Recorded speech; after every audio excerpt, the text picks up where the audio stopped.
I'm going to start by introducing the Institute, the Global Development and Environment Institute, which has organized this with some assistance, which I will also mention. And then I will introduce our awardees, and they will each speak. So the Global Development and Environment Institute, GDAE, was founded in 1993. Am I not doing this right? Try again. Okay. Is that better? Okay. GDAE was founded in 1993 with the goal of promoting a better understanding of how societies can pursue their economic and community goals in an environmentally and socially sustainable manner. The Institute develops textbooks and course materials and carries out policy-relevant research on globalization, climate change, and the role of the market in environmental policy. Over the last 2 decades, GDAE has been home to many prolific researchers, and much of their work is available for free on our website. Just to name 3 recent publications, they include Water Economics and Policy, After Paris, the New Landscape for Climate Policy, and Trading Down Unemployment, Inequality, and Other Risks of the Trans-Pacific Partnership Agreement. All of these and much more are available on our homepage, which can be accessed at www.GDAE.org. And you can also see some samples on the tables at the back of the room. If you see something you're interested in and there's more than one, you can take it. If it's the last one, ask Erin. Erin, stand up. There's Erin. And she'll make sure you get it. And also, as I say, pretty much everything is available on the website. Refreshments will be served back there after the talks. And I want to thank our 2 co-sponsors for this event, the Tufts Institute for the Environment, TIE, T-I-E, and the Tufts Program in Women's, Gender, and Sexuality Studies. GDAE inaugurated the Leontief Prize for Advancing the Frontiers of Economic Thought in the year 2000, in memory of Nobel Prize-winning economist and GDAE Advisory Board member Wassily Leontief. The prize recognizes economists whose work, like that of GDAE and Leontief himself, combines theoretical and empirical research to promote a more comprehensive and reality-based understanding of social and environmental issues that affect and are affected by the economy. I won't read out the very distinguished list of economists who've received this award in past years, only noting that 2 of them, Amartya Sen and Daniel Kahneman, had previously been recognized by the Memorial Prize Committee, and Angus Deaton, a recipient of the Leontief Award in 2014, received the Nobel Award this year. So they didn't really do so badly. In selecting Amit Bhaduri and Diane Elson for the 2016 award, we especially recognize their cross-disciplinary work through which they have expanded economic understandings of development, power, gender, and human rights in the context of globalization, growing inequality, and the tilting balance of power from governments to markets. Diane Elson will be our first speaker. She is Emeritus Professor of Sociology at the University of Essex, visiting professor at the Centre for Research on Women in Scotland's Economy at Glasgow Caledonian University, and research associate of the Centre for Women's Global Leadership at Rutgers University.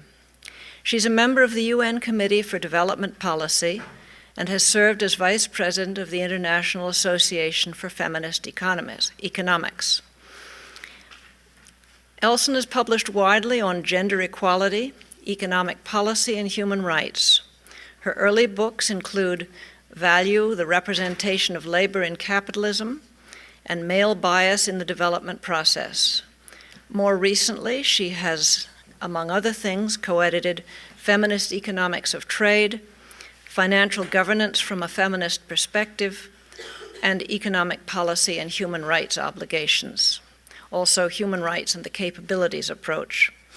She's currently writing a book with Radhika, I'm not going to be able to pronounce this, Balakrishna and James Heinz, entitled Economic Policy for Social Justice, The Radical Potential of Human Rights. We're awarding the Leontief Prize to Dr. Elson today because of her pivotal work in the intertwined areas of macroeconomics, gender, and development. One of her key insights has been the recognition that standard macroeconomic policy is not gender neutral. By emphasizing an expansion of market activity, macroeconomic policy implicitly devalues non-market activity, performed predominantly by women. Though non-market activity, such as household and volunteer work, does not add to GDP as conventionally measured, Elson has pointed out that this work is still economic, in the sense that it contributes to the well-being of society. And in this sense, it's just as important as, and more fundamentally essential than, the production of market goods and services.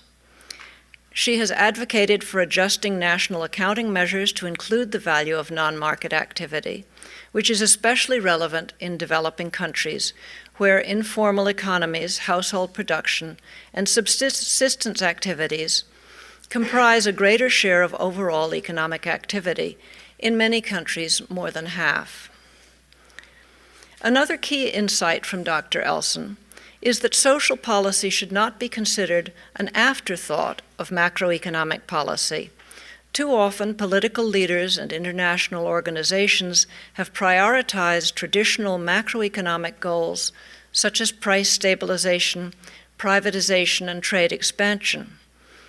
According to the conventional wisdom, social policies, including those that address gender inequalities, could be enacted only after a country established a sound macroeconomic foundation.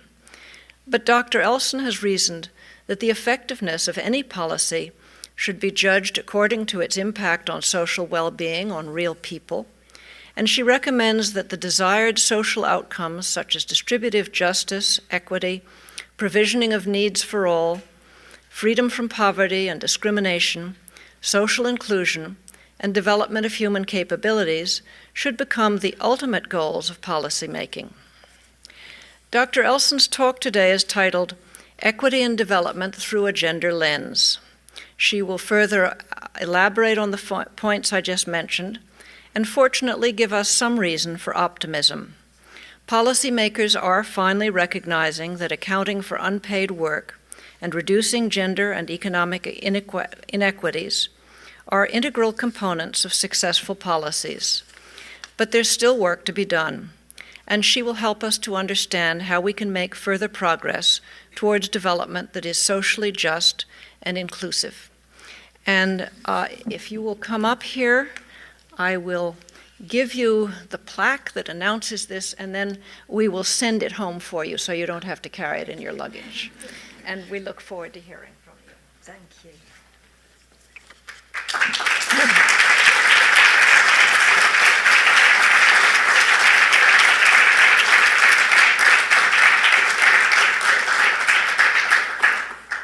Thank you very much. I was delighted to be awarded this prize, and particularly alongside Amit Bhaduri, whose work I've long admired and whom I've met with from time to time at international meetings, and to be awarded it by this institution that's working on globalization and development and environmental issues. And perhaps I should say that although until very recently I haven't written anything on environmental issues, I am in the UK a member of the Green Party, so these things are close to my heart.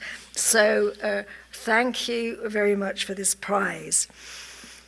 And it's particularly, I'm particularly pleased to be awarded this particular prize in memory of Leontief, because Leontief invented a way of looking at economies in terms of the structure of resource use and resource flows, rather than in terms of markets, prices, and consumer preferences. That is invaluable for looking at the structural changes that drive development. And it's also a way of looking at economies that can easily be adapted to look at non-market use and resource flows.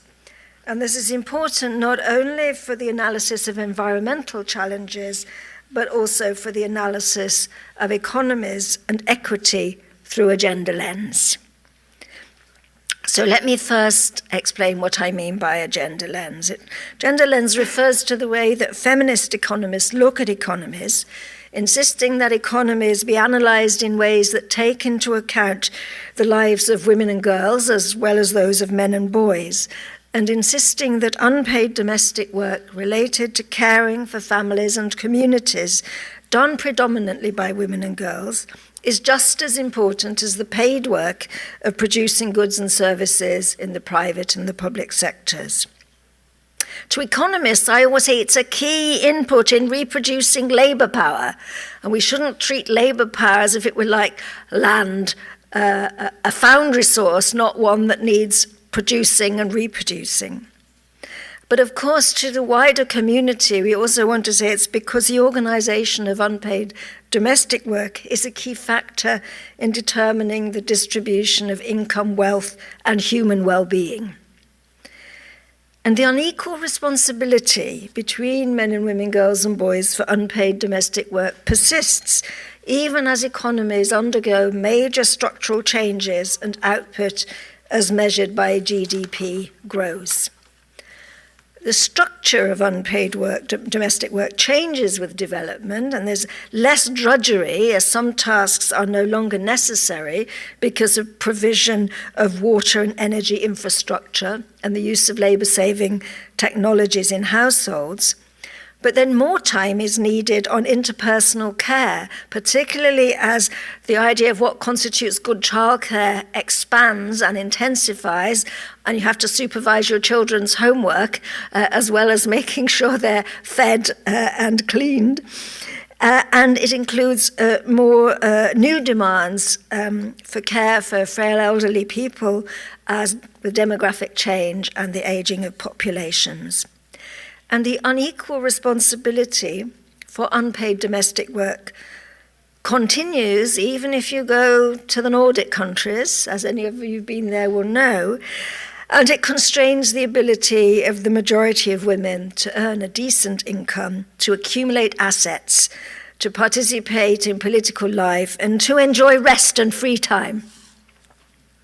This inequality can be revealed in time use surveys, and let me give just two examples, drawn from a paper written for UNRIS by Debbie Budland, a South African researcher and statistician. And it covers time spent on unpaid care work, a subset of the broader set of activities that are unpaid domestic work, so particularly on interpersonal care. So one example is from Argentina, 2005, a survey that covered Buenos Aires, a population from 15 to 74, which found that on average, males spend on this unpaid care work 89 minutes a day, whereas females spent 256 minutes a day. And if we look at the distribution, a little over 25% of males do know unpaid care work, and a little over 5% of females do know unpaid care work. And there are many more females than males who do a large amount of unpaid care work, more than 450 minutes a day. Of course, if we bring paid work into the picture, it's true that men, on average, in Argentina, in this survey, as in most places, do spend more time than women on paid work. And if you add the paid and the unpaid work together, in this particular survey in Buenos Aires found that males work for 422 minutes a day and women 436 minutes a day. I mean, more or less the same, but the composition is what matters there, very different composition. If we turn to a time use survey that was carried out in India quite some time ago now, but it's the most recent one we still have, for 6 states in 1998, 1999, for all household members above the age of 6. So this includes rural as well as urban populations, unlike the survey for Buenos Aires. On average, males spend 36 minutes a day and females 354 minutes a day, showing, I think, the lack of the infrastructure that reduces the drudgery. And again, a lot of males do no unpaid care work, in this case 35%. And a little over 15% of females do no unpaid care work. I'm using these rather clinical terms of males and females because it includes girls and boys as well as men and women. And I don't want to have to keep repeating that long phrase. Again, if we look at the paid work, men are doing more of the paid work than women, but paid work conveys more advantages. And if we add the paid and the unpaid work together in this survey for the 6 states of India, males work 468 minutes a day and females work 534 hours a day. So in total, considerably more than men. So I think to look at equity and development means we need to look at equity in time as well as in money and consider how this is related to the structure of economies and to the structure of power. Of course, there are those who argue that the distribution of time spent in unpaid work is not an inequality, it's merely a difference that doesn't require any policy attention. Because they argue it's the result of women's own choices, particularly the choice to have children and to withdraw from the labour force to take care of them. This is the kind of insight that won Gary Becker the Nobel Prize for Economics in his construction, among other things, of economic models that demonstrate it to be a perfectly rational choice of women to concentrate, to specialize in unpaid work because of their supposed comparative advantage in unpaid work, whereas men have a comparative advantage in paid work. The Nobel Prize Committee sometimes gets it right, I think, with the examples that we had earlier, but sometimes I wonder. Anyway, feminist economists call into question this notion of choice. Choice is a word for us that has to go in scare quotation marks, because we draw on a wealth of evidence, including from sociologists and anthropologists, to show how little choice many women have, and how those choices that they do have are shaped by social norms that embody gender inequality. Of course, the same is true of men. Men's choices are also, in many cases, very narrow and shaped by social norms. There are what Nancy Fulbrough calls the structures of constraint that shape the lives of women and men and result in the unequal sharing of childcare and care for frail elderly relatives, and the designating of this care as primarily women's work in ways that produce unjust outcomes. Now, I've argued that public action is necessary to address this inequality, and I presented this in terms of what I call the 3 R's, not reading, writing, and arithmetic, but recognize, reduce, and redistribute unpaid work. So the first R is for recognize. Unpaid domestic work is invisible to most conventional economic policymakers, and there are no regularly yearly statistics on this work, and conventional macroeconomics only considers paid work and the outputs produced by paid work. But as I've already shown, this work can be made visible through time use surveys, and there has been progress over the last 40 years in producing statistics on time use, including in many developing countries. But in too many cases, these have been one-off efforts. You want a time use survey? We've done a time use survey. There we are. But one needs to have these time use surveys on a regular, ongoing basis, just like household surveys and censuses. And so if they're only done intermittently with long intervals between them, they're useful for looking at long-run structural issues, and they're useful for kind of baseline snapshots, but they're not so useful at looking at how economies react and how economic policy reacts to financial crises, environmental disasters. For that, we need much more up-to-date data. And of course, as everybody who's done Economics 101 knows, this output of unpaid domestic work is not counted as part of the GDP, often illustrated by the story of the man who married his housekeeper and reduced GDP. Note, it's not the woman who married her housekeeper and reduced GDP. Maybe that will come in time. But methods have been developed to construct satellite accounts that place a notional money value on this unpaid work and set it alongside the conventional national accounts. I'm not going to go into all the details of the choices you have to make in terms of what shadow wage to use to put on this work, but whatever one you choose, whether you choose minimum wage, for instance, or skilled wage, it's quite substantial in relating to GDP, ranging, from 20 to 30 to even 40% of GDP. In other words, if you put a money value on it, its value would amount to something like between 20-40% of GDP, so not tiny. And I think this is useful for making claims on public investment and social security in terms of saying, it's not true we're just taking from the economy, we're giving to the economy with this unpaid work. And so it's good for establishing claims. But I think in the more detailed design of public investment and fiscal policy and so forth, actually the time use data that can be more useful. Now, in my work on structural adjustment policies in the 1980s in developing countries, and more recently on austerity policies in Europe since 2010, I've argued that unpaid domestic work is a vital but hidden factor in how economies adjust to severe cutbacks in public expenditure. And it tends to expand to produce goods and services that substitute for those supplied by the state or available for purchase in the market.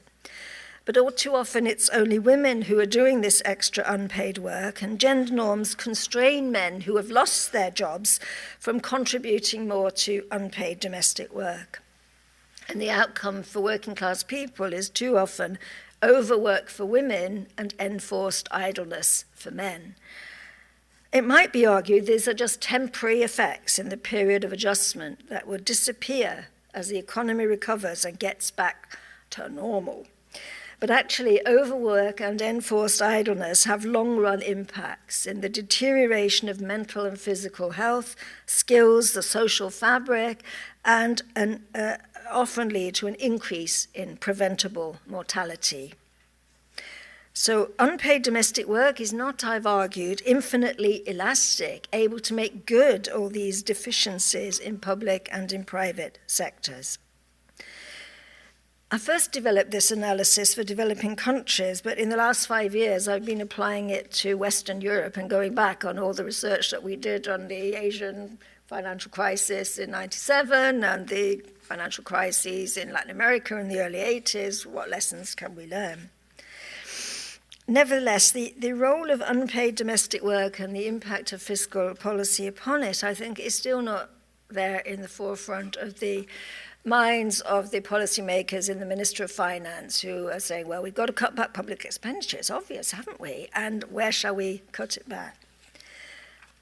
After being challenged through the courts, the UK government must now produce assessments of the impacts of its austerity policies on equality. And this is a step forward, except when you see the kind of impact assessments they produce, it's of extremely poor quality.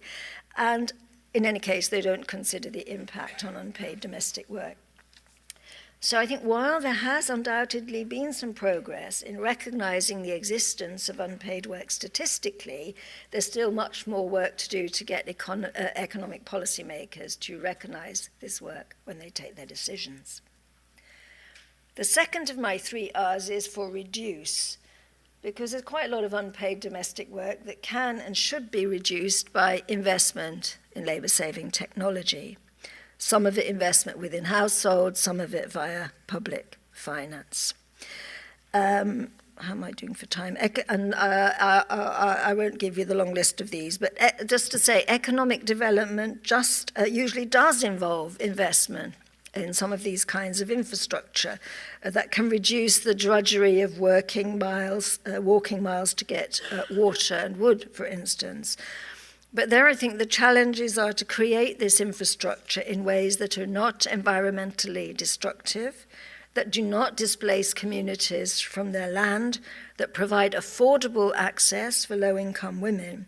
And all these challenges are particularly severe when this infrastructure is privatized, when it's not being provided anymore by the public sector, even though a lot of the money may be coming from what's raised from taxation, but is being outsourced to private companies. And of course, the inequality between women and men in the kind of unpaid work that's related to the lack of infrastructure in water and sanitation and energy does intersect with both class and rural urban inequalities. So for many urban women, especially women in middle and upper income households, the water is on tap, the electricity is available at the flick of a switch. But for rural women, particularly low-income rural women, and particularly in low-income countries, there's still a lot of time and energy spent on collecting water and wood. Let me now turn to public investment of a different kind, public investment in care services.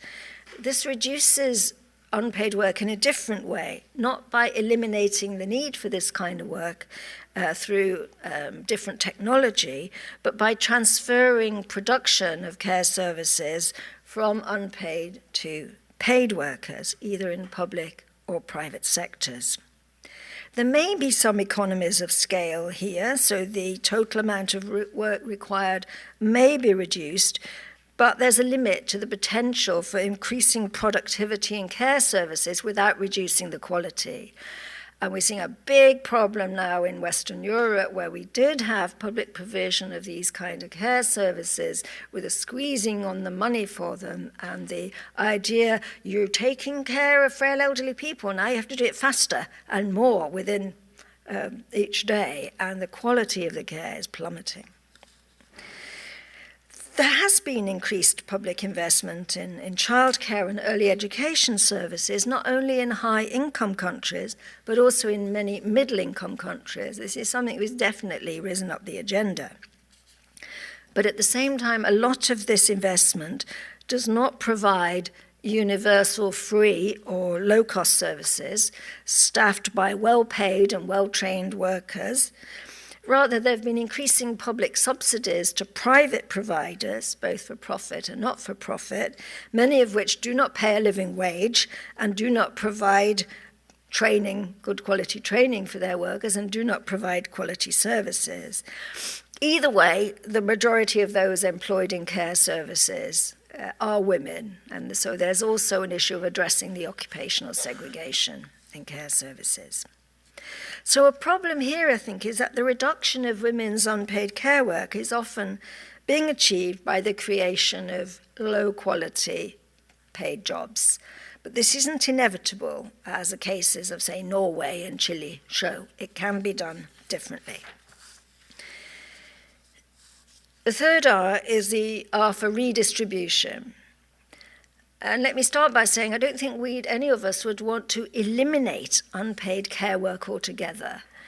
We want time free from care, but we also want time to be able to care for our loved ones. And when we ourselves need care, we want some of it to be provided by our loved ones. So with that care that we want to preserve, what we need to do is to redistribute it so that it's equally shared between men and boys and women and girls. This is a more difficult thing to do, but there are some policy levers that you can use to address this. Systems of social security that provide tax-funded paid parental leave for fathers as well as for mothers. with pay at a high percentage of what the person would have been earning in the labour market. I think it's 80% in Iceland. And with a use it or lose it provision, that if the man doesn't use it, it's not transferred to the woman. Payment of child-related welfare benefits to the main carer, not labelled for the mother, because we don't want to freeze this division of labour. At the same time, we do want the social security system in some ways to recognise this work. So main carer, which could be man, woman, parent, grandparent, etc. Equalising the hours of paid work. You can't tackle equalising unpaid work without talking about paid work. And at the moment, we have many countries where there's a bifurcation of men having to work very long hours a week and women being constrained to work part-time, which means low-quality jobs. So equalising the hours of paid work at something, instead of having full-time and part-time, maybe something like medium time. In the UK, we talk about 30 hours a week for both men and women. Employers, obviously, to provide family-friendly, flexible working arrangements to both men and women, but you have to make sure it's flexibility that benefits the employees rather than flexibility that only benefits the employers. I think employers recognising that time spent in unpaid care work actually enhances the skills of their workers. If you've had to deal with squabbling children, dealing with a squabbling economics department is child's play. And I think we do need high-profile men playing a bigger role in the care of their children. So this is something that requires the changing of social norms. It needs changes in the social security system. It also needs changes in the way that the private economy runs. These kinds of policies are now coming on the agenda in some high-income and middle-income countries, especially in Western Europe and Latin America. There's a lot of interest in these kind of policies now in Latin America. And this redistribution of unpaid care work requires that men's lives become more like women's lives. And I want to stress this because I think the processes of development in both developing and developed countries over the last 100 years has tended to make women's lives more like those of men. And there's been a lot of focus, for instance, on policy that focuses on trying to raise the female labour force participation rate in paid work. I want to see a focus on raising the male participation rate in unpaid work. Coming towards the end of what I was going to say, but are there any reasons for optimism on greater equity in unpaid domestic work? I think the issue has moved up international agendas, although still a long way to go. Let me just mention a few examples. One is that the UN Special Rapporteur on Extreme Policy produced a report on unpaid care work, poverty, and women's human rights in 2013, that argued that unpaid work burdens restrict women's enjoyment of human rights.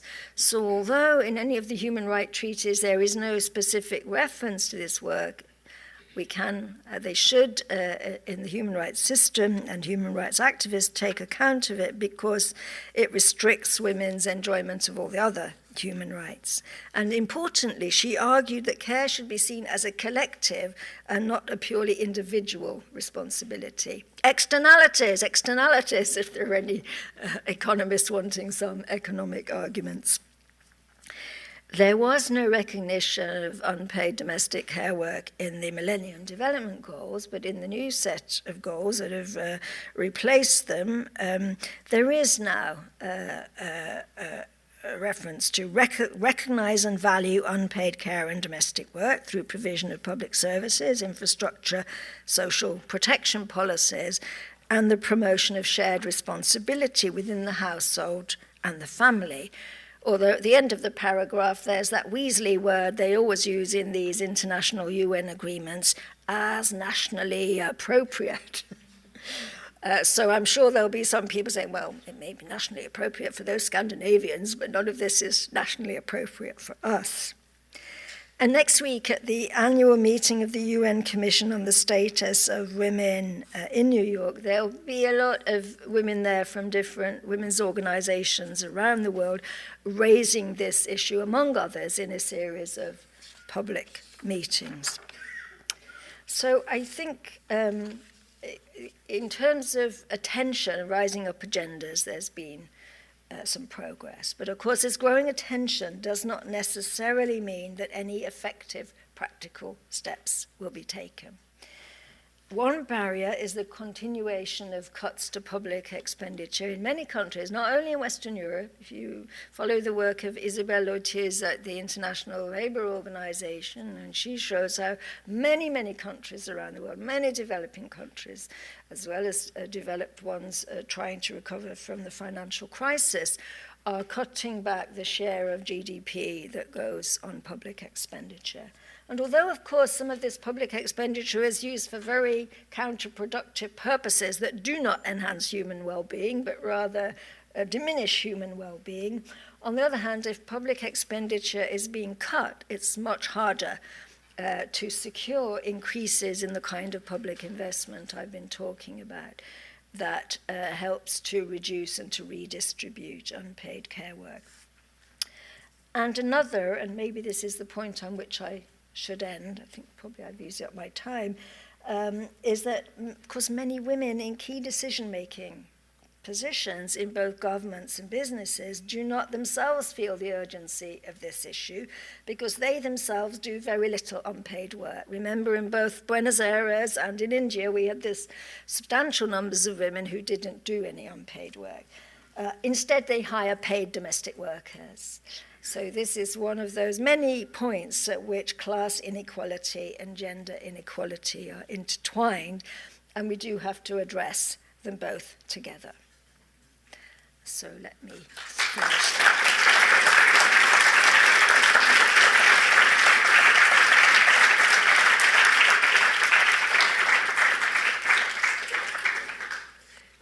Many provocative ideas. Now let's see if I've got this right. So I want to introduce Amit Bhaduri, Professor Emeritus at I never say this right, Nehru University, Delhi. He has served as Professor of Political Economy at the University of Pavia, Italy, Reader at the Delhi School of Economics, and Professor at the Indian Institute of Management, Calcutta. He's taught at universities in many parts of the world, often in cities where his wife Madhu was posted as a diplomat, including her tours as India's ambassador to Belarus, Lithuania, and Portugal. We're very happy that Madhu is also able to be with us today. Amit Bhaduri's research spans several important fields, including capital and growth theory, Keynesian and post-Keynesian macroeconomics, and development economics. As an economic theorist, he has mounted powerful challenges to mainstream theory, especially in his analysis of the role of power in market economies. This is where I like to say that modern economic theory could be seen as Adam Smith minus Karl Marx. In particular, Marx's perception of how power is entwined with economics, especially in the ownership of the means of production, all of that has been excised from the version of Adam Smith that is commonly taught today. Amit Bhaduri has reinserted into the economics dialogue some essential observations from the past while providing new ways of thinking about current realities, such as development theory, something that only arose since the 1960s and that has been a force of its own in the world, as well as globalization, financialization, information technology, corporate-led jobless growth with high resource intensity, and flows of labor and capital across borders.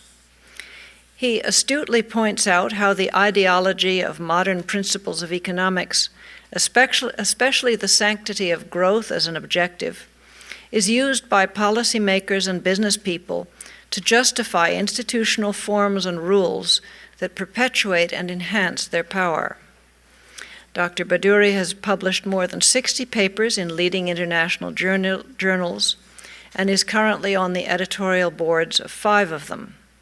He's written 10 books, including Unconventional Economic Essays, On the Border of Economic Theory and History, Development with Dignity, and Growth, Distribution, and Innovations, Understanding Their Interrelations.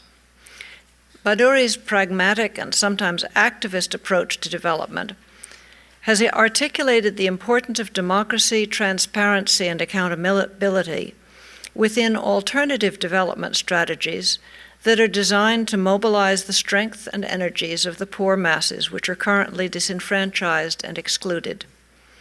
A typically appealing comment from his early book, An Intelligent Person's Guide to Liberalization, co-authored with Dr. Nayar, is that it is possible to explain complex things in a simple manner. It is perhaps more important to avoid setting out simple things in a complex manner. We look forward to your talk.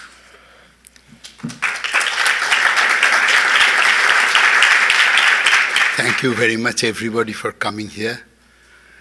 And I want to begin by saying that I feel doubly honored. First, because the prize is in memory of one of the few economists of the 20th century whom I really admire from my heart. That is, Vasily Leontief was not only somebody who brilliantly combined theory with empiricism, but he was also somebody who showed how at that time powerful mathematical techniques could be really used in terms of, many-dimensional matrix inversion and so on, which at that time was very difficult for computers to do. And he almost single-handedly started not only the empirical work, but also much of the mathematical work without going into the mathematical sophistries. Later, more than 1 Nobel Prizes were won on that kind of work, and many other important work was done. But I think the basic work and the basic insight of Leontief was simply, as I said, almost unmatched, except by 1 or 2 other economists in the 20th century. So it's really a great honor for me, personally as a student of economics, to be remembered in the context of Professor Leontief. I also attended his lecture in Harvard, which was by far the best compared to all the other well-known names in MIT and in Harvard at that time. Well, the second reason is, of course, Diane. I mean, she's one of the few economists, I must admit, on gender, whose work I more or less fully understand, at least the motivation I fully understand. And for me, that is a very good criterion. Maybe it's a very selfish criterion about whether this is, this is something which I want to know more about and so on. And Diane was one of the few people who made me first seriously aware, without jargon, without a lot of, whether of the Marxist type or of the other type, that what there is actually in terms of gender inequality, both in terms of empiricism and in terms of cleverly using some of the Marxist categories without ever making heavy weather of the jargon. Thank you. So you have also a contribution to make. But most of my own work, I think, can be summed up in one sentence. I have worked in different areas of economics. I have worked in capital theory. I have worked in growth theory. I have worked in what is called Keynesian, post-Keynesian, or whatever name you give, employment theory and income determination theory. I have worked in development. I have worked on globalization. But through all this, the driving force has been, partly because of my temperament, the notion, which still continues today, that the missing link of power is not sufficiently captured. By training, I am also a mathematical model builder. I have been. And therefore, I like to also put things rather precisely. I mean, if precisely means more in terms of compact formulas and so on. But at the same time, I do not want the formulas and the mathematics to overshadow what I have always felt is the center of doing any kind of social studies. It doesn't matter what name you give it, economics, sociology, anthropology, so on, which is how people are related to one another. And people are related to one another basically, not in terms of brotherliness, we all would like it to be like that, but in terms of certain rather hidden aspects of human society, that is power, which is not equally distributed. And this is the definition of power which I use, that is your ability to, one person's ability to dominate another person. Now, when I started trying to put my ideas together, particularly for this lecture also and not in a particular, as a general, I thought of, well, but economic power, one can go on talking about it without really saying something.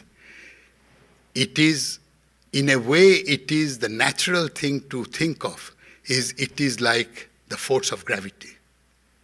It's the organizing principle of the universe, as far as we know today. And most of economic, political, social systems, the organizing principle is power. But power is non-observable. What you really see is the effect of power. You see the effect of power in inequality, in the way development is defined, in the way various other things, who are the main actors.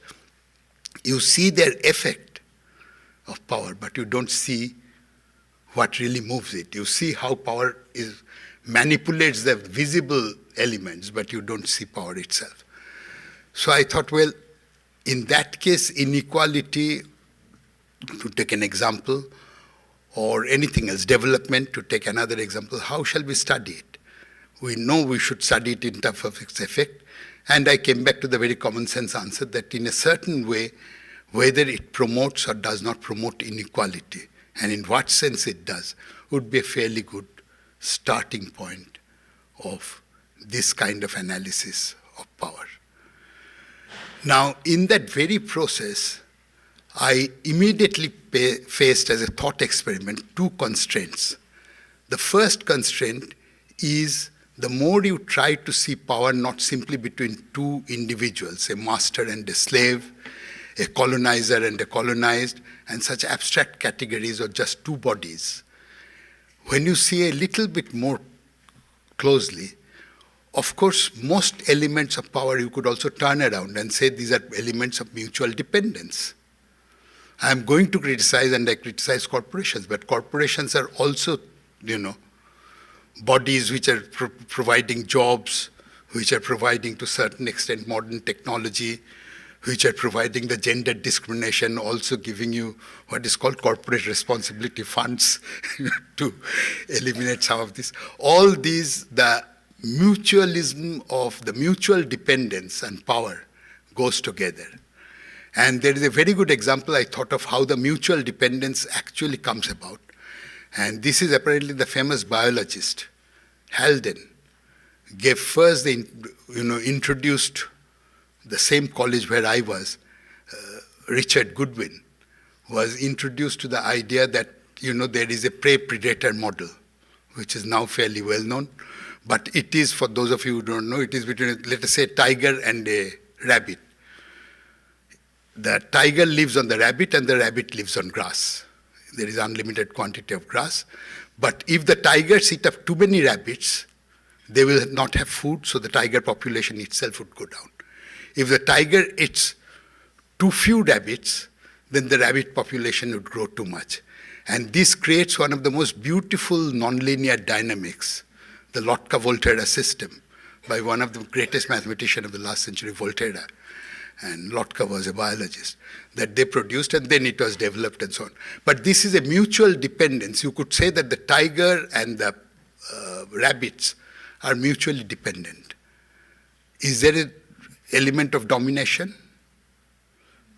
Intuitively, you would say, yes, the tigers are dominating. But why? The only thought experiment by which you can do it, and you can apply this, I'll say in a minute, is to say that, well, if the tigers were not there, the rabbits would still survive. Maybe not in exactly the same way, in some other way. There are other biological examples where they would not. but the rabbits would survive. But if the rabbits were not there, the tigers would not survive. And if you looked at the mathematics, this comes out very, very beautifully. Now, this is, if you look at some of the most well-known American textbooks on economics, one of the sentences which almost occurs everywhere: capital can hire labor, labor can hire capital, provided the capital market is perfect or semi-perfect. No, it's true. There is a mutual dependence between capital and labor. For politeness, I will not mention names. Some of the biggest names in economics start by saying this as the fundamental principle of economics, that it's a perfectly symmetrical relationship between two. Now, and this is how you rule out power. This is the first way in which you rule out power, and whenever there is a mutual dependence, the slave depends on the master depends on the slave, the colonizer depends on the colonized depend on the colonizer. Everywhere this is true. But does it mean that the power does not exist? There are various ways in which you can rule out power.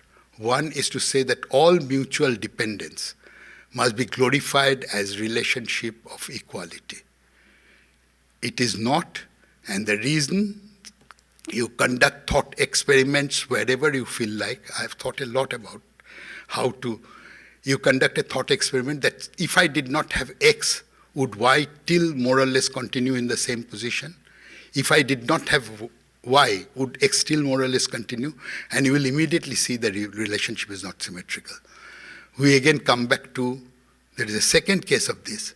So if you have two individuals, much of what you read in economics textbooks, particularly nowadays, methodological individualism, optimization over time,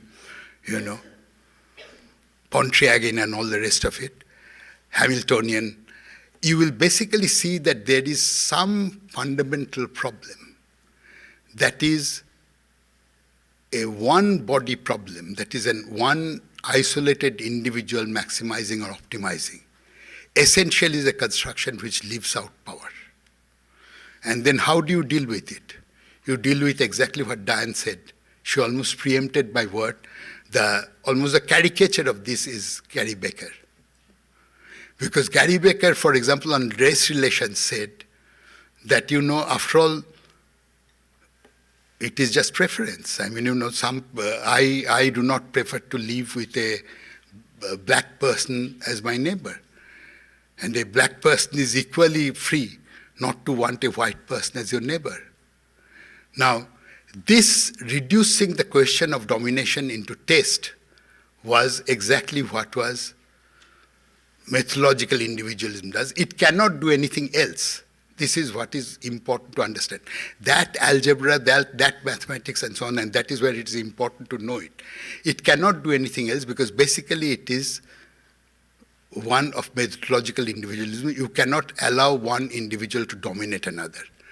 If you give equal power and if the black man says, yes, I want to move into the most, expensive or most exclusive white area, and you say, well, for some reason you cannot move in, or if you move in, I am going to move out, then you immediately begin to see that somewhere if an area is protected, it must mean domination, that somebody's choice is dominating somebody else's choice. And this is so far as methodological individualism and power is concerned. So I rejected methodological individualism fairly early, and I have had no reason since then to go back to it, despite the, mathematical sophistry getting over. Now, if methodological individualism doesn't work, then we come to the next. What is the other way in which power can enter?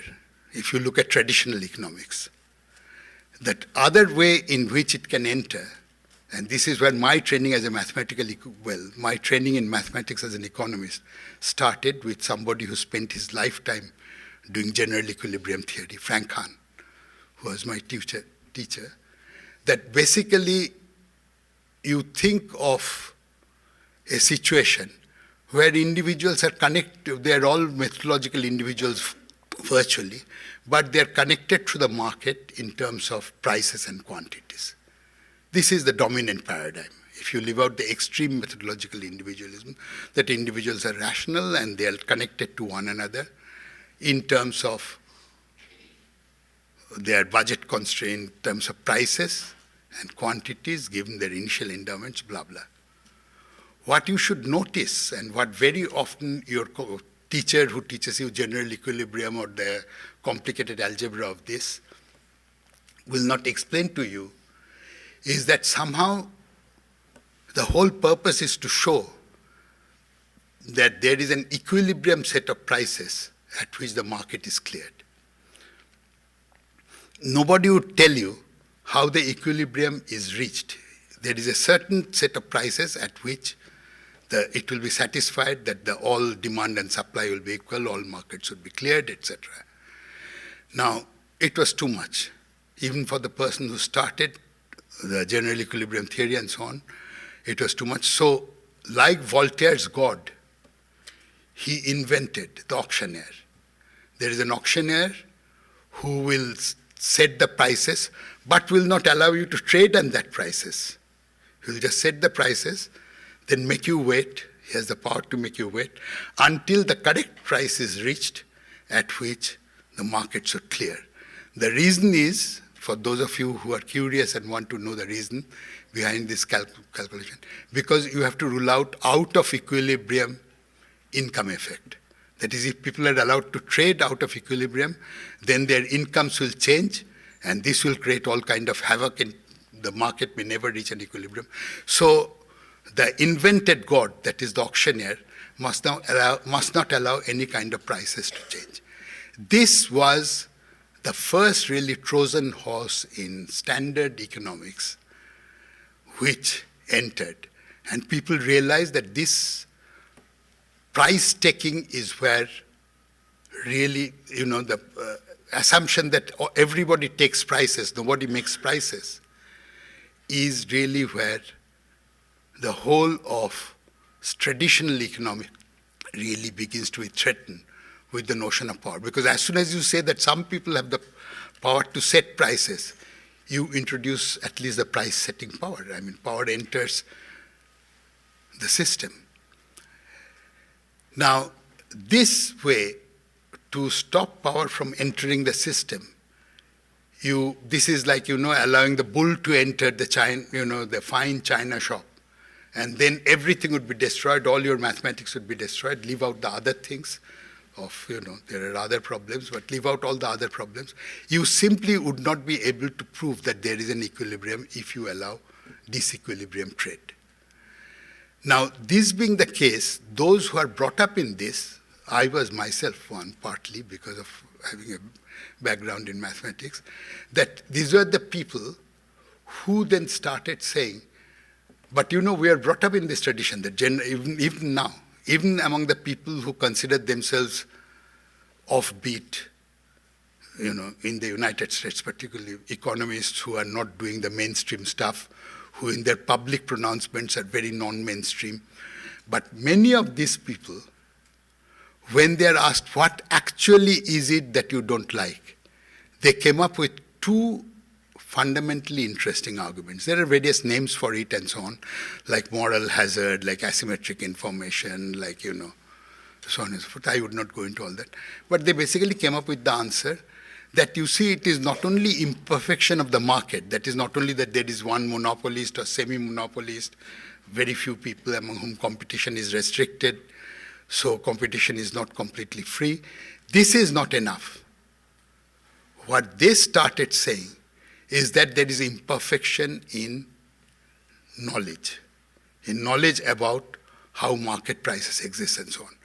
If you go to Chicago, and suppose I was giving this lecture, they would never give me, but if I was getting a prize in Chicago, they would be just horrified. Half of the audience would immediately leave the hall, because the whole theology is that the market sets up prices on which no individual can improve. So it is just impossible for an individual to improve on what prices which is set by the market, because the market processes all the information most efficient, so on and so forth. But theology apart, if you take the very simple view that, everybody does not have the same information, then it is quite plausible and it's quite interesting. And to cut through this whole thing, I found that there are basically two ways in which the various models, the various sorting out behavior, several Nobel Prizes, all of these basically can be reduced to two very simple commonsensical propositions. How do you use information to say Y wants to do one set of action set A or B? Now, you as a dominant individual with more information do not want him to follow the second course of action. How do you stop him? There are two ways, and you think of it about what you see around, including now in the United States, the presidential election and so on. We give you many, many examples. But just think of it, there are two ways in which you can do it. First, by giving more information. This is like a doctor can say that you are smoking, but if you smoke, you can get cancer. Or a scientist telling you that, if you do this way, if you use this source of energy, I actually thought of the atom bomb, but after meeting you, I changed. If you use this source of energy, you will create much more environmental pollution than you think you are doing. Now, if you can provide enough facts, which you have, which the politician does not have, this is the good use of knowledge, you can make him, persuade him not to do it. You can also do it the other way. You can provide misinformation. And you live in an age and time when advertisement, misinformation, You can simply say, for example, I provide, if you do such and such things, such consequences would follow. You will produce a madman as you're in charge, or whatever it is. You will produce this misinformation. In the age of advertising, I think is also one of the most powerful ways in which you can manipulate price setting and the power. Everyday advertisement which claims things which do not quite happen or are half-truths are very good examples of misinformation. Unfortunately, you don't find in economic textbooks, in asymmetric information and so on, you find example of the former. That is, when information has what? More good information in using it. But the whole media age using misinformation to actually mislead people is probably more relevant, not only in politics, but in many other things. I will give two major examples than what is available. And this is not on. Now,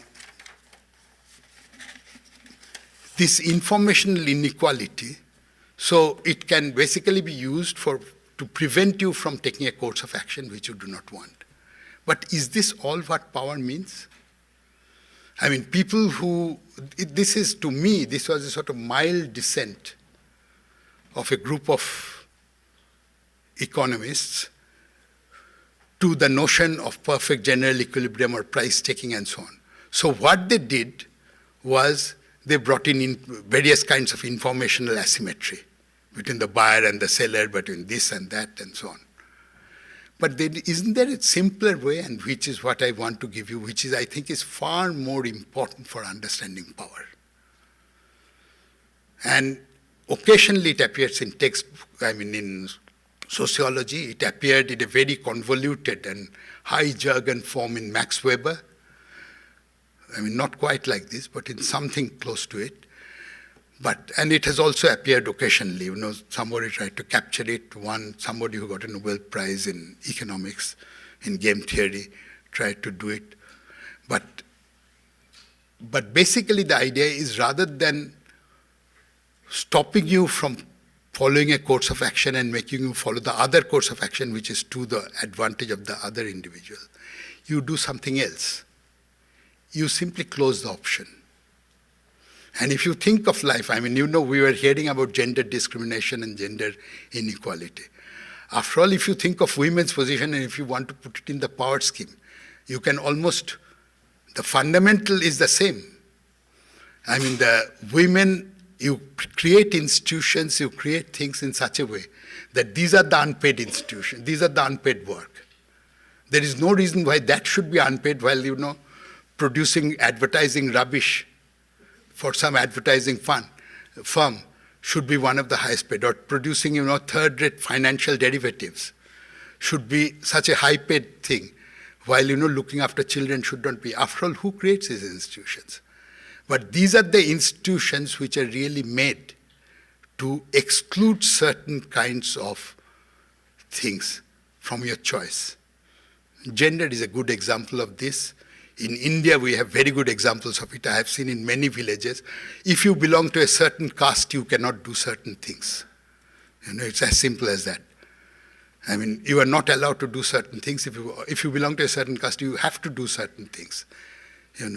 Now, these are things by which you create institutions and you create an ideology to go with it, by which you exclude choices. I do not have much time to go into all this, but basically you use two things at the same time. And I think that is the crux which you have to understand. You create institutions and you create an ideology which will reinforce the institution. No institution exists just on the basis of power. It is not simply because men have so much of power to dominate women that all this happens. Because, in the process, institutions have been created, ideologies of gender difference have been created, and they have been indoctrinated properly to make this a running business proposition, so to say. And this is, I want to finish by giving you two examples. One mostly from the United States, on which I would not dwell. I'll just give the example, because many of you know, and it will take a little bit more time to explain it, even though I have worked a little bit on this. But, worked in the sense I have published in the process with one of my colleagues who has come all the way from Ireland to listen to my lecture. I'll disappoint him by saying I'm not going to talk about it very much. That is, one is the United States and the financial crisis, and the other is India and the ideology of development, high growth. I could speak a little bit about China, but India I know much more. I know it from the ground. And I'll give these two examples very quickly and stop. About America, I'll just mention the financial crisis which you saw, apart from if you look at basically what is the institution which was most responsible for it in the 2008 crisis.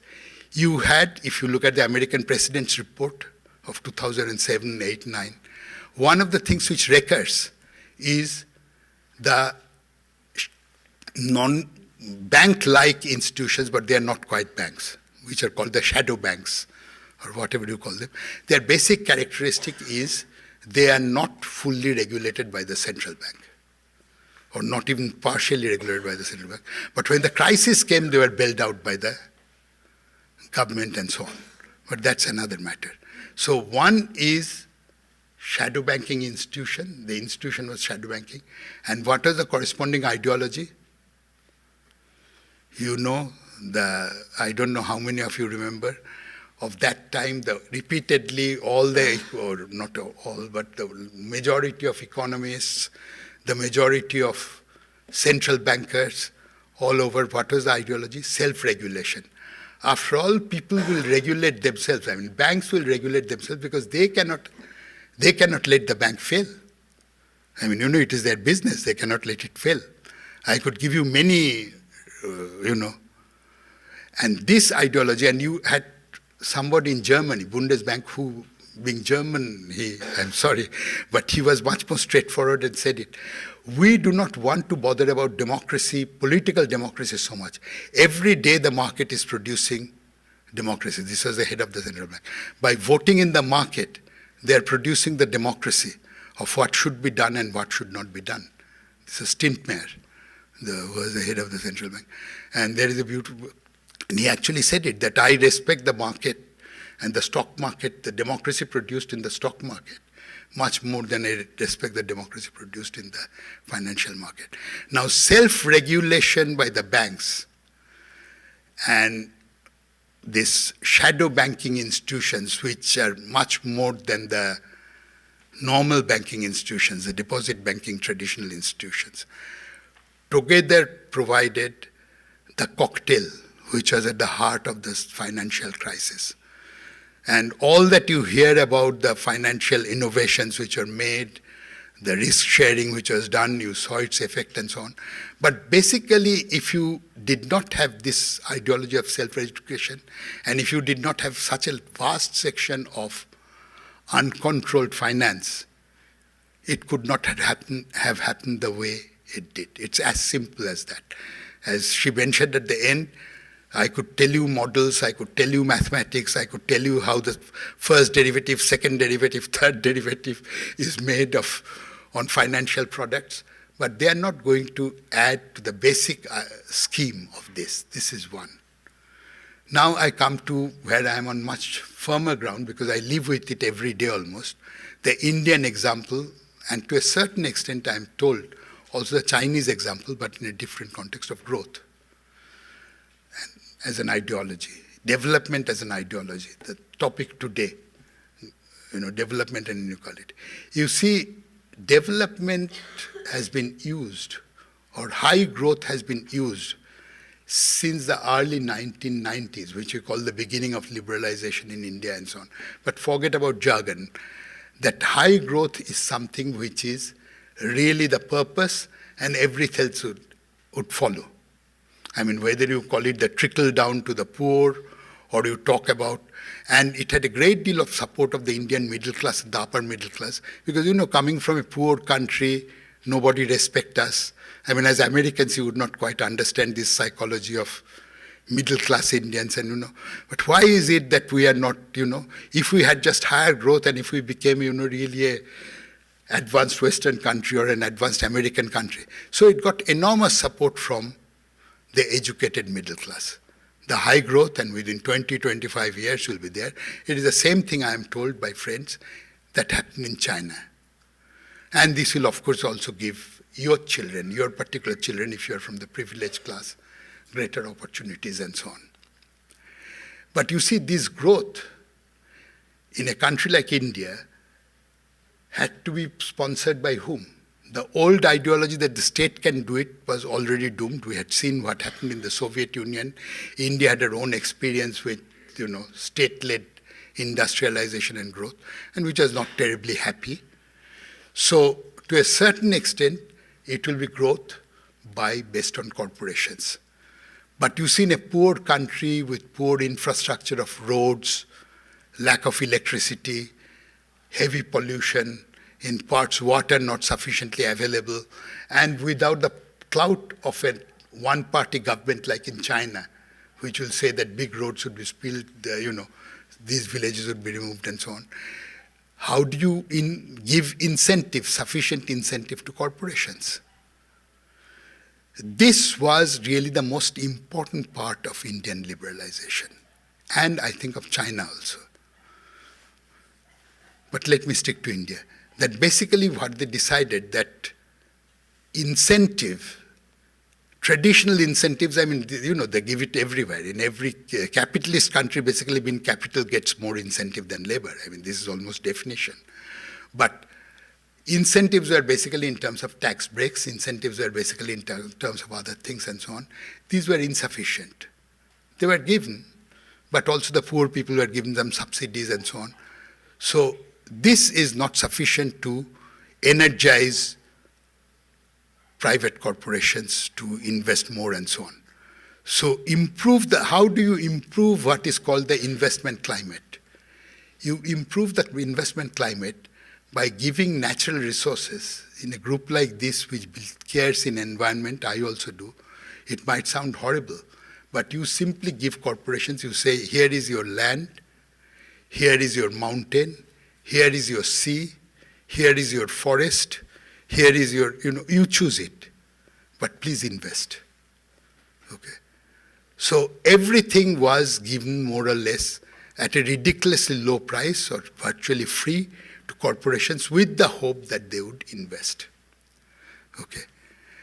Now, this created, of course, but that's not a part of the main story, this created a perverse incentive that it becomes more profitable to lobby with the government and get free land or cheap land than to invest. And India produced, just like privatization produced in Russia, overnight billionaires, who got it more or less free when the state assets were being sold out. In India, the overnight billionaires, if you look at the names, out of the 54 who are in the list of multi-billionaires, I once looked at the list very carefully and saw 35 of them are completely unknown names. They are all people who have come up in the last 5 to 7 years. There are some traditional known names and so on in the top of the list, but there are a lot of names who have no background virtually in industry, who even you do not know what products they produce, and there is about 60% roughly speaking. Where did they get their wealth from? Cheap natural resources. Okay. This is what created India's dollar billionaires, who appear on the international list and so on and so forth. And this happened only within, not even from 2007 onwards. The list was quite clearly available, but it probably happened not before 2004-05 onwards. In the last maximum last 15 years, probably in the last 10 years, you produce the same number of billionaires, just like the closest example was Russia. Now, in this process, and this is where I come to the main part of the story, some of the people who got this land and natural resources virtually free got very rich. Okay. And we talked about corruption, we talked about, the crony capitalism, so on and so forth. But the actual story was slightly more complicated than this kind of jargon. Actual story is most of them also paid back a huge amount of money back to political parties. I mean, here it happens relatively openly. You know who is getting how much fund and so on. In India, we have a Right to Information Act, but no political party wants to give it. And being corporations and believing in what is called portfolio diversification from their point of view, they gave it to all political parties. Whoever was in power in West Bengal, they gave it to the Communist Party, which called itself not even the pro-Moscow, but the pro-Peking, and then we are independent out to make revolution. They gave money to them. They gave money to the Hindu fundamentalist parties, the religious fundamentalist party. They gave money to the Nationalist Congress Party. Everybody they gave money to, more or less, I think, based on the probability of what is the chance of their being in power either alone or with somebody else. But everybody got. With the result, just like in Europe, you could not make a distinction. In West Europe, during the time when I was teaching there, virtually from every year you could say that the Labour and the Conservative, the Christian Democrats and the Social Democrats and so on, they were all becoming a homogeneous mass. You cannot distinguish. If you leave out extremes, you would find it very difficult to distinguish between why is somebody a Democrat and why is somebody a Republican. Similarly, you got all political parties forming a mass because everybody was and is getting corporate funded. And in the process, you increased in a democracy which is supposed to be everybody can participate and so on, and legally everybody can participate. That is why I also have begun to be rather skeptical about many of political rights. You actually, at the same time, what you do is you increase the barrier of entry. To fight an election, you require so much money, I would not give you the number. It is such astronomical by Indian standard that even someone like me, who comes from an upper middle class Indian family, relatively traveled and so on and so forth, it's impossible to think of fighting elections. And if I want to fight elections, I have to fight through a party. By temperament, I have been much more of an activist, and I would have probably done something about this if it was not this money barrier, But this money barrier basically means you have to subscribe to a political party. While you know that that political party, whatever it says, it is going to do the same. And there were concrete examples which actually put me hostile to the Communist Party, to which I was fairly, favorably disposed, coming from a poor country, but completely got disillusioned. When they decided to give land to corporations on even cheaper terms than others were doing, And my friends who were with me, including many of them whom you know, Diane, you were talking about many of them who you know, they said that, these are anarchists. These are people who do not want an organized political party. And we are the Communist Party, so we should be this. This is what has the institution of democracy itself, I would not say the word is not captured, created a dangerous mutualism between democratic politics and corporations. And this dangerous mutualism between them started from corporate-led growth as an ideology. The ideology which reinforced it in the 1990s was corporate-led growth. What it is moving towards, if you look at more detail about who wins election, it is moving from a corporate-led growth to a corporate-led democracy. I would not say more, but certainly this is where the march is.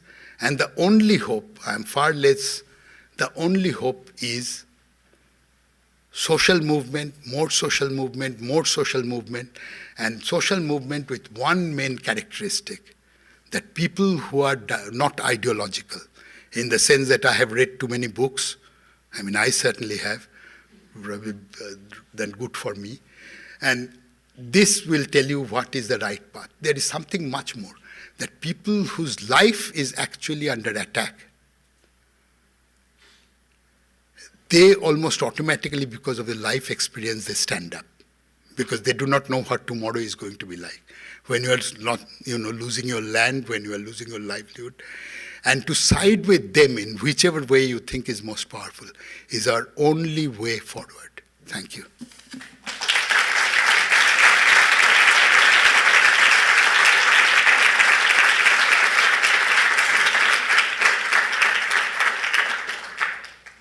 Well, this has been very inspiring.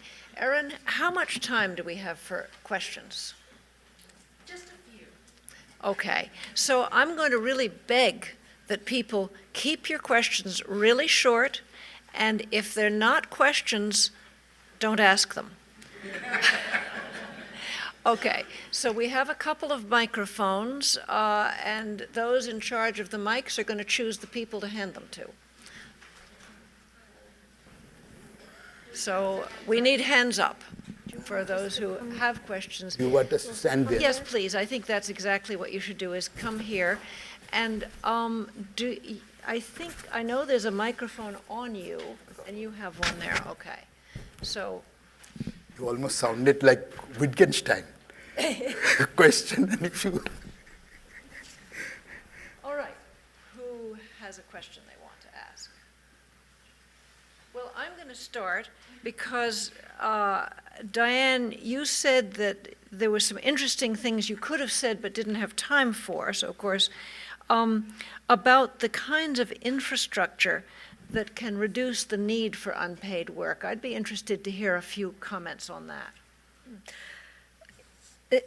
In terms of the, obviously, clean water and sanitation and clean energy are absolutely critical. And that, of course, has been achieved in many countries, although now we start to worry about the environmental implications of the way it's been done, so I raise that as a challenge, and the affordability, the access to these. But still, if you look at the data in terms of who has access to clean water and sanitation, if you disaggregate it by income quintile, of course, the rich already have it all over the world. It's the poorest who don't have it. So it's that making sure that the next waves of investment in these areas don't just go to improve the water and sanitation and energy that the well-off already have, but go to give access in an environmentally sound way and an affordable way to the ones who don't have it. Thank you.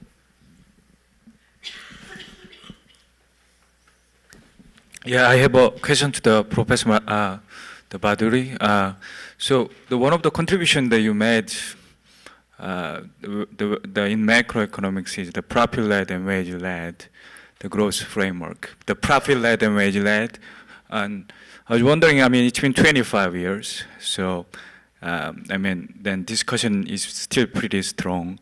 Do you have any evaluation on, you know, kind of the how do you see that applicability of that framework in the current context? I was wondering about that. You have a mic, so I can speak. you can speak freely. Well, this is not exactly on profit-led, wage-led growth has created a lot of more work, and it is the work which I did with Stephen Margolin, who is at Harvard University. And I think, you know, our basic idea is correct, that and an enormous amount of empirical work has been done. Actually, this year they're publishing 25 years or something of that article with articles from all over the world in a special issue of Journal of Keynesian Economics. But, you know, I think there is one thing which is missing. And Steve and I thought of having a second round of collaboration, but we didn't agree on, you know, what was really missing. I think what is really missing, well, again, in a certain way is basically power. In what sense? Is that, you see, what has really been happening is it is not a profit-wage distribution in industrial capitalism. That's a story which is largely today overshadowed by a shift of power from manufacturing to finance. And I have been working, and I want to capture. This is still profit-led, wage-led growth. It might be the terminology will remain similar. But the profit would not be the profit from manufacturing. The profit would be from selling financial products. In developing countries, a profit would be, for example, exactly for the same reason, and on which I have a paper which will be published very soon, but forget about that, is the profit which you make by getting hold of natural resources. Now, this transfer is not, and this money is not made on the shop floor. It is not made in terms of classical Marxian surplus value or, you know, whatever you call it, surplus over the wage. You know, it is actually the location shift somewhere else. Where the location shifts, I'll have to, this is not the place to say. And I have reservation on that point. And that is precisely the point on which, well, Steve, from my point of view, thought more conventionally in terms of the supply side has to be strengthened, so on and so forth. And I have been thinking that the framework has to be changed. Not changed, but the actor really today is financial capital rather than manufacturing capital. And I'll start, soon you will see something. I'm going to give a lecture after this in Warsaw on my way back. And I think there I will make the first attempt at the central bank to see if I can convince the central bankers who are the most convinced that there is something in it. At least you have made a small step forward. Thank you. Very interesting. Other questions? Well, it is past 5:30, so maybe we should break for refreshments, for a chance for people to see what we have over on our publications table, but with thanks once again for these really wonderful talks.